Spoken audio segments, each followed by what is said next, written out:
Quand le timbre incendie se fait entendre, tout le monde sort. Ainsi, les services de la sécurité des incendies de Longueuil ont procédé à une évacuation des édifices du métro et du campus de l'Université de Sherbrooke lundi dernier. Tous et toutes ont dû se rendre sur le parvis de la place Charlemagne. La consigne était claire, libérer les lieux pour que les pompiers puissent intervenir le cas échéant. Les commerces se sont vidés d'abord.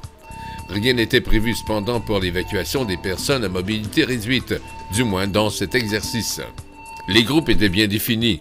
On les voit bien, à droite, les évacués du métro, à gauche, ceux sortant de l'édifice du campus de l'Université de Sherbrooke.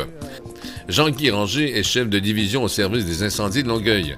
Il nous explique comment le protocole d'évacuation s'est réalisé. L'incendie de l'agglomération de Longueuil.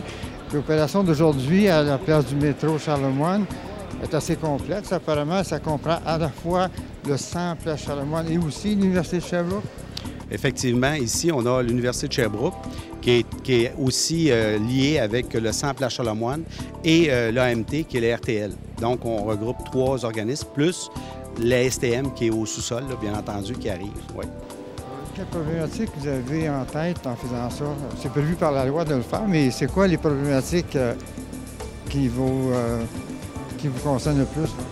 En fait, aujourd'hui, ce qu'on veut faire, c'est mettre en application le plan d'urgence qui a été établi par les partenaires conjointement. Donc, sur papier, on a fait des exercices, on a planifié. Maintenant, aujourd'hui, c'est de faire un exercice qui va vérifier le lien de communication entre les partenaires et l'organisation des secours. C'est de valider si tout fonctionne tel qu'on l'a prévu. Et puis l'opération en tant que telle, ça consiste à quoi? Les gens descendent à une heure fixe. Comment ça va se passer tantôt, là? En fait, il va y avoir un déclenchement d'alarme incendie provoqué par des intervenants pour valider du début à la fin l'appel à la centrale d'alarme, la communication entre les intervenants.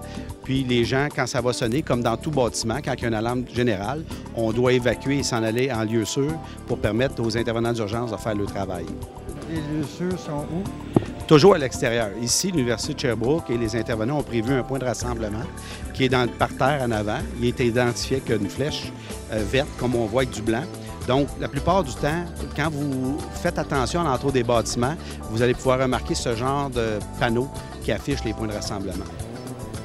Question hypothétique. S'il y avait un feu dont l'origine est l'édifice du métro lui-même, que ce soit au rez-de-chaussée où il y a des commerces ou à l'étage où il y a des cliniques encore, ou que ce soit à l'université dans une tour assez haute, est-ce que c'est 2 problématiques différentes pour le service des incendies? Oui, effectivement, que la tâche est différente quand c'est un bâtiment à grande hauteur par rapport à un petit bâtiment. Par contre, ici, tous les systèmes sont en place pour donner le niveau de sécurité qui est recommandé pour ce genre de bâtiment-là.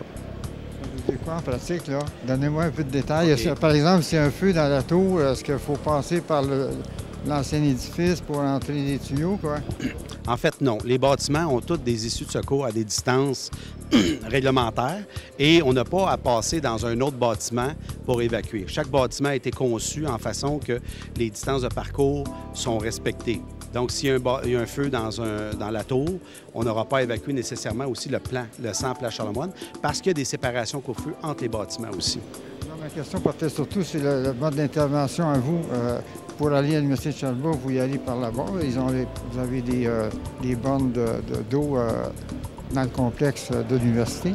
Oui, effectivement, les bâtiments à grande hauteur sont munis de raccords pompiers à tous les 2 niveaux des étages, dans plusieurs cages d'escalier. Il y a des systèmes de désenfumage, comme je vous dis, c'est giclé. La chance d'avoir un incendie d'envergure dans un bâtiment comme l'Université de Sherbrooke est pratiquement impossible à cause des systèmes. C'est un bâtiment qui est ultra moderne, qui possède tous les systèmes. Dans la vieille partie qui aurait plus de problèmes?